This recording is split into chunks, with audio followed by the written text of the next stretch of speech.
دادے کا نام لے کے دادے کا لقب ذکر کر کے اس کے بعد کہا کہ سعید جدہ، سعید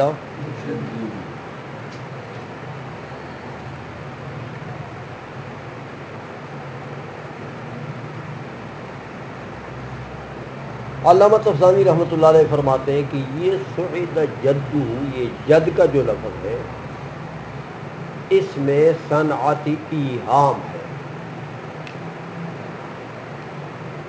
علم بلاغت میں بدیع کا جو فن ہے اس میں ان محسنات بدیعیہ کا ذکر ہوتا ہے نا کہ بھئی عبارت خوبصورت بنے، کن کن چیزوں سے، کن کن صنائع سے عبارتوں کو حسن ملے گا۔ تو فرماتے ہیں یار وہاں بدیع میں انہوں نے ذکر کیا ہے کہ ایک صنعت ایہام ہوتا ہے، یہاں بھی صدر الشریعہ نے سعید جدہ، جد کے لفظ میں صنعت ایہام کیا ہے۔ دیکھو میاں، صنعت ایہام اس کو کہتے ہیں کہ ایک لفظ ہو اس کے دو معنی، دو معنی میں ایک معنی قریب ہے، دوسرا معنی بعید ہے۔ سمجھ آ گئی ہے؟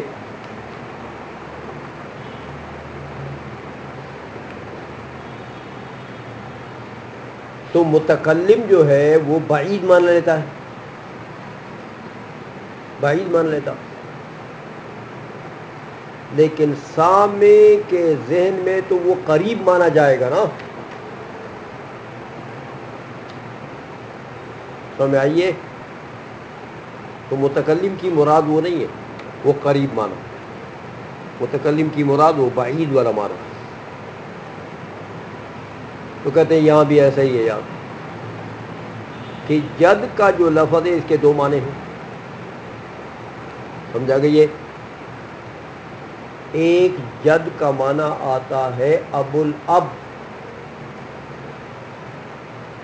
باپ کا باپ، جد۔ ایک اب کا معنی آتا ہے بخت، نصیب، اے تیری نصیب اچھی ہوئے، دعا دیں دے نا، کیا دیں؟ اے تیری قسمت اچھی ہوئے۔ خاص کر عورتوں کو دعا دیتے ہیں نا، بچیوں کو، بچی واسطے لوگ دعا دیتے ہیں جی نصیب اچھی ہوئے، قسمت اچھی ہوئے، چنگی جگہ شادی ہو جاؤ۔ سمجھائی نا؟ تو دیکھو میاں، دو معنی ہے، ایک بخت والا معنی ہے، ایک ابو الاب معنی جد کا۔ صدر الشریعہ جد سے مراد لیتے ہیں بخت، لیکن عام لوگ دیکھیں گے کہ سعید جدہ یار وہ تو تاج الشریعہ اس کا جد ہے نا، تو تاج الشریعہ کے ساتھ ذکر کیا ہے جد، تو تاج الشریعہ کے ساتھ اقتران جو ہے یہی دلیل ہے کہ میاں جد سے مراد ابو الاب ہے۔ تو قریب معنی کون سا ہو گیا؟ ابو الاب۔ سمجھ رہے ہو؟ لیکن صدر الشریعہ کا یہ معنی مراد نہیں ہے، وہ کہتا ہے سعید جدہ، سعید نصیبہ، سعید بختہ۔ تو میں آ گئی ہے یہ معنی مراد، اس لیے فرمایا علامہ طفزانی رحمۃ اللہ علیہ نے کہ اس عبارت میں ایہام ہے، سعید جدہ میں ایہام، اذ الجد، کیونکہ جد کے دو معنی آتے ہیں، البخت و ابو الاب، ایک بخت کے معنی میں، دوسرا معنی ابو الاب کے معنی. تو ابو الاب قریب معنی کیونکہ دادے کے ساتھ ہی اس کا ذکر ہے، صاحب الشریعہ اس کا دادا. تو میں آ گئی ہے. چلو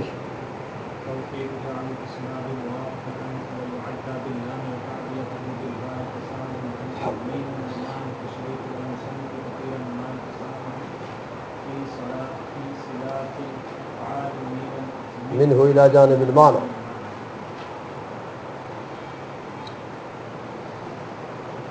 یہ آگے فرما دیا کہ یقول لما وفقنی اللہ تعالی بتالیف تنقیح الاصول، کہ جب اللہ نے مجھے توفیق دی تنقیح الاصول کی تالیف کے لیے، تو فرماتے ہیں یار لما وفقنی، یہ وفقہ جو ہے یہ تو توفیق سے مشتق ہے. تو توفیق کیا چیز ہوتی ہے؟ یہ لفظ ذرا مشکل تھا، اس لیے علامہ تفسیرانی رحمۃ اللہ علیہ اس کا معنی ذکر فرماتے ہیں کہ توفیق کہتے ہیں جعل الاسباب موافقتا للمطلوب الخیر. اصطلاح میں مطلوب خیر اس میں داخل ہے. تو میں آئیے جعل الاسباب موافقتا للمطلوب الخیر، یہ ہے توفیق. اسباب کو کسی اچھے کام کے موافق بنانا. اے میاں آپ علم حاصل کرنا چاہتے ہیں، اچھا کام ہے نا، تو علم حاصل کرنے کے لیے جتنے اسباب ہیں ان کو برابر کرنا، ان کو حاصل کرنا. تو میں آئیے اب علم حاصل کرنے کے لیے کیا اسباب ہے؟ کتاب بھی سبب ہے. تو میں آئیے روٹی کھانا بھی سبب ہے، پانی پینا بھی سبب ہے، کپڑا پہننا بھی سبب ہے، یہ ساری ضروریات ہیں نا. استاد بھی سبب ہے، سمجھا گئی ہے. تو صحت بھی سبب ہے، یہ بہت سے اسباب ہیں. ان تمام اسباب کو حاصل کر کے اس مطلوب خیر کی طرف متوجہ کرنا، اس مطلوب خیر کے موافق بنانا، یعنی اسی کے لیے، اس مطلوب خیر کے حاصل کرنے کے لیے ان اسباب کو استعمال کرنا. سمجھائیے کہ آپ صحت بھی حاصل کرتے ہیں، کھانا بھی کھاتے ہیں، پانی بھی پیتے ہیں، کپڑا بھی پہنتے ہیں، کتاب بھی ضرورت ہے، کتاب بھی حاصل کرتے ہیں، استاد کا طلب بھی کرتے ہیں. تو ان تمام اسباب کو آپ نے حاصل کیا اور ان تمام اسباب کو اب اس مطلوب خیر کے لیے استعمال کریں تو علم حاصل ہو جائے گا. نہیں استعمال کرو گے تو چاہے اسباب آپ کے پاس ہیں، کتابیں آپ انبار لگا دیں، اساتذہ بھی بہت ہیں، لیکن آپ نہیں کر رہے ہاں تو اسباب سارے ہیں. آپ کی صحت بھی ٹھیک ہے، پیٹ بھی بھرا ہے، روٹی بھی کھائی ہے، پانی بھی پیا ہے، ہاں سارے اسباب موجود ہیں. لیکن جا کے آپ ہو تم لطفنے عقل تو دڑے وہ شرب تو چاٹھے اور تم لطفنے تو علم حاصل ہو جائے گا.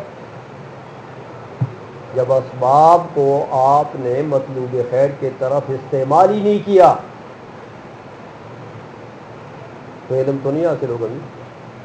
سمجھ میں آ گئی ہے.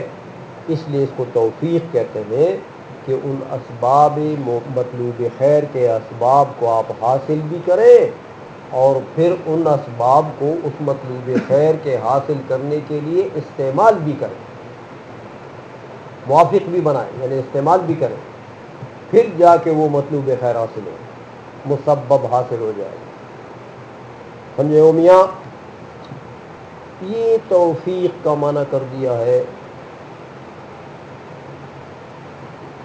اب کہتے ہیں اس پر ایک اعتراض ہوتا ہے کہ یہاں پر تو صدر الشریعہ رحمۃ اللہ تعالی علیہ نے دیکھو میاں وفقنی بتالیف تنقیح الاصول، دیکھا توفیق کو وفق کو متعدی کر دیا کس کے ساتھ؟ با کے ساتھ، حالانکہ یہ بات تو غلط ہے۔ توفیق کا مادہ متعدی ہوتا ہے لام کے ساتھ، اس کا صلہ لام آتا ہے، با نہیں آتا۔ تو صدر الشریعہ تو بڑے بلیغ آدمی ہے، ہاں ان میں کیوں با لائے یہاں پر؟ یہ با کا تو مقام نہیں ہے۔ ہمیں آئیے وفقنی لتوفیق لتالیف تنقیح الاصول، لام ہونا چاہیے یہاں پر، لام جارہ، با نہیں ہونی چاہیے، با کا محل نہیں ہے کہ با سے متعدی نہیں ہوتا، لام سے متعدی ہوتا۔ تو یہاں تو یہ با لے آئے۔ اس کا جواب دیتے ہیں علامہ تفتزانی رحمۃ اللہ تعالی علیہ، کہ میاں یہ یا تو تسامح ہے، تسامح کا معنی اے میاں چشم پوشی کریں، کیا مطلب چشم پوشی کرنے کا؟ یعنی آپ مجازن کسی لفظ کو دوسرے کی جگہ پر استعمال کریں۔ تو حروف جارہ جو ہوتے ہیں یہ مجازن ایک دوسرے کے بجائے استعمال ہوتے ہیں۔ ہمیں آئیے کہ ٹھیک ہے کہ مقام تو لام کا ہے، لیکن لام کے بجائے با لے آئے، سمجھ میں آ گئی ہے؟ تو یہ اس نے صدر الشریعہ رحمہ اللہ تعالیٰ نے گویا کہ چشم پوشی کی ہے، تعیین لام نہیں کیا ہے، بلکہ لام کے بجائے با لے آئے، مجازن تسامح ہے ایک۔ تو ایسا ہوتا عبارات میں تسامح مصنفین کرتے۔ دوسرا جواب دیتے او تضمین، یا میاں دوسرا طریقہ یہ ہوتا ہے کہ ایک ہی لفظ ہوتا ہے عبارت میں مذکور، لیکن وہاں معانی دو مراد ہوتے ہیں۔ عبارت میں لفظ مذکور ایک ہے، تو اس کا جو اپنا موضوع لہو معنی ہے وہ تو مراد ہی مراد ہے، لیکن ایک اور معنی بھی ساتھ مراد ہوتا ہے۔ شیوخ کدھر گئے تھے تم سارے لوگ؟ سو گئے تھے کمرے میں؟ ہاں یہ سارے پانچ پیاسے ہو گئے تھے اکٹھے؟ تو ایک ایک بندہ جاؤ پانی پینے کے لیے، کوئی وہاں مشورہ تو نہیں کر رہے تھے پانی پینے کے بہانے؟ کوئی سمجھوتا ہوگا، کوئی مشورہ ہوگا، اس لیے سارے اکٹھے گئے تھے۔ سب کو اکٹھی پیاس لگ گئی ہے، سمجھ آ گئی ہے؟ تو کہتے ہیں میاں تضمین اس کو کہتے ہیں کہ کلام میں عبارت میں تو لفظ ایک موجود ہے، لیکن متکلم اور مصنف کا معانی دو مراد ہیں، دو۔ اب وہ دو معانی جو ہے ان میں سے ایک معنی تو ٹھیک ہے وہ اسی لفظ مذکور کا معنی ہے، لیکن وہ دوسرا معنی بھی اگر اسی لفظ مذکور سے لیں گے تو وہ تو مجاز ہو جائے گا، تو جمع بین الحقیقت والمجاز آ جائے گا۔ تو اسی ایک لفظ مذکور سے وہ دوسرا معنی مراد نہیں لے سکتے، ورنہ جمع بین الحقیقت والمجاز آتا ہے۔ تو پھر مصنفین کیا کرتے ہیں بلیغ لوگ؟ وہ طریقہ یہ اختیار کرتے ہیں جب معانی دو مراد ہوتے ہیں تو طریقہ یہ اختیار کرتے ہیں کہ ایک معنی کے لیے تو لفظ لے آتے ہیں، تو دوسرے معنی کے لیے لفظ دال نہیں لاتے، بلکہ اس کے لفظ دال کا جو صلہ ہے وہ لے آتے ہیں۔ اس کے لفظ دال کا جو صلہ ہے، صلہ بمعنی متعلق، حرف جار، سمجھائیے، وہ صلہ لے آتے ہیں، تو وہ صلہ دلالت کرتا ہے کہ یہاں یار وہ لفظ ہے جس کا یہ معنی مدلول ہے، سمجھائیے۔ تو ایک لفظ صریح دال لے آتے ہیں ایک معنی پر دلالت کرانے کے لیے، تو دوسرے معنی پر دلالت کرانے کے لیے کیا چیز لیتے ہیں؟ اس کے لفظ کا صلہ لے آتے ہیں، سمجھ آئیے۔ تو وہ صلہ دلالت کرتا ہے کہ میرا متعلق یہاں پر موجود ہے، سمجھ آئیے۔ اس کو کہتے ہیں تضمین، سمجھ میں آ گئی ہے کہ ایک ہی لفظ موجود ہے، اس سے مراد دو معنی لینے ہیں، تو ایک معنی تو اس کا اپنا مدلول حقیقی ہے، وہ تو ٹھیک ہے، لیکن اگر دوسرا معنی بھی اسی لفظ سے آپ مراد لیں گے تو یہ تو جمع بین الحقیقت والمجاز آ جائے گا، تو یہ تو جائز نہیں ہے۔ لہذا کیا کرتے ہیں؟ دوسرے لفظ کا جو دوسرے معنی کا جو لفظ دال ہے اس کو نہیں لاتے، اس کا صلہ لے آتے، تو وہ صلہ دلالت کرتا ہے کہ میرا متعلق جو ہے وہ یہاں پر موجود، یہاں پر ہے، مراد ہے، اگرچہ مذکور نہیں ہے لیکن مراد ہے۔ تضمین کو سمجھے ہو؟ یہ ہے تضمین۔ لیکن ترکیب میں پھر علماء کیا کرتے ہیں؟ ایسے مقام پر جہاں ایک لفظ تو صریح موجود ہے، دوسرے لفظ کا صلہ موجود ہے، تو وہ صلہ تو اس مذکور لفظ کا متعلق نہیں ہے نا، اس کا متعلق تو معذوف ہے، سمجھ آئیے۔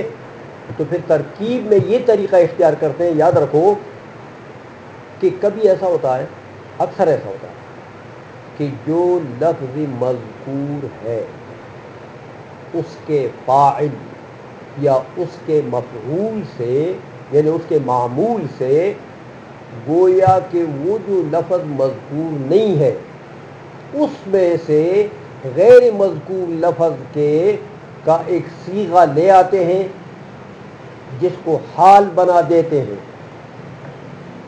کس سے؟ اس لفظ مذکور کے معمول سے، فاعل ہو کے مفعول ہو،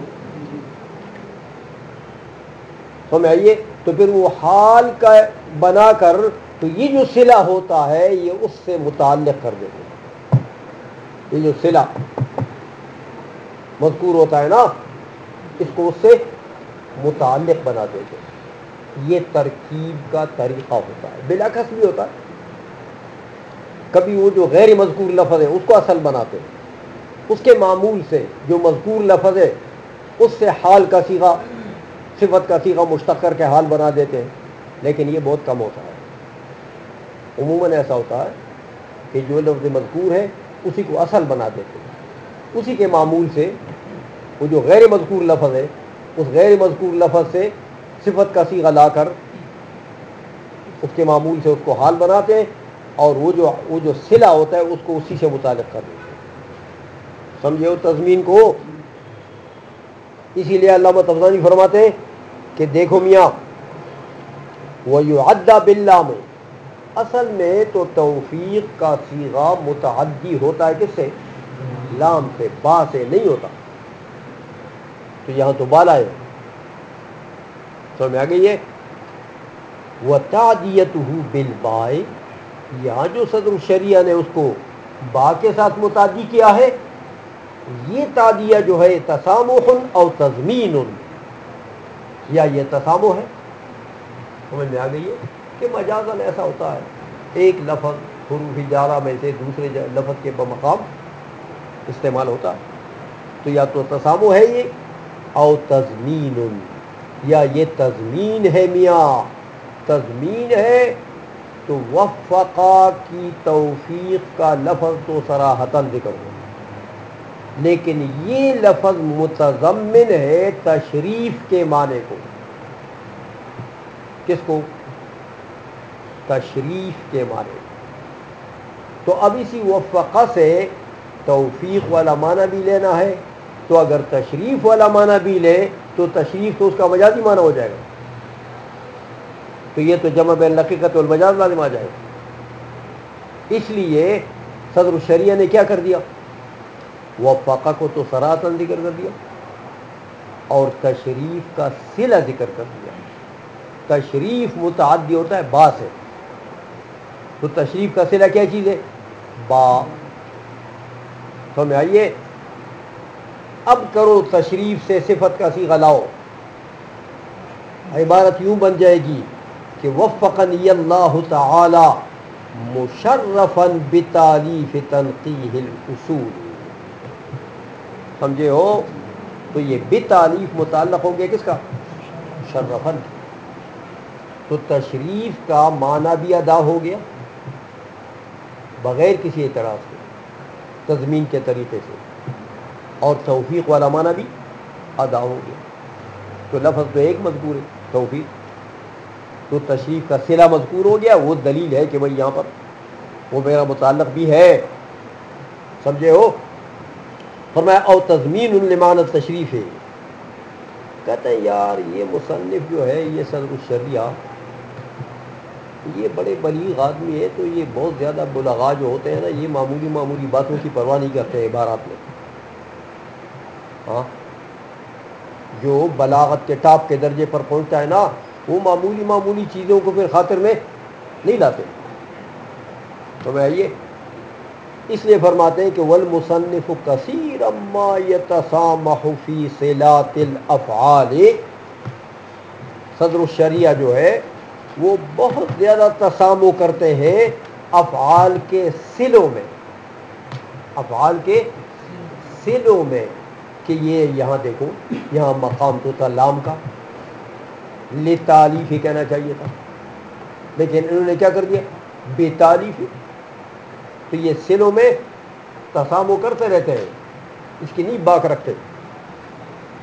تو میں آئیے فی صلات میلم منہ الی جانب المعنی کہ مصنف جو ہے اس کا میلان معنی کی ادائیگی کی طرف ہوتا ہے کہ معنی صحیح ادا ہونا چاہیے. لفظ میں اگر کوئی گڑبڑ ہو جائے تھوڑا سا ایک صلے کے بجائے دوسرا صلہ آ جائے خیر ہے یار کوئی بات نہیں. سمجھ میں آ گئی ہے؟ تو الفاظ میں اگر ہیر پھیر کچھ تھوڑا بہت ہو جائے صلات میں تو اس کی نہیں اتنی پرواہ کرتے, البتہ معنی صحیح ادا ہو جائے معنی کی طرف میلان کرتے ہیں, توجہ دیتے ہیں. سمجھ میں آ گئی ہے؟ چلو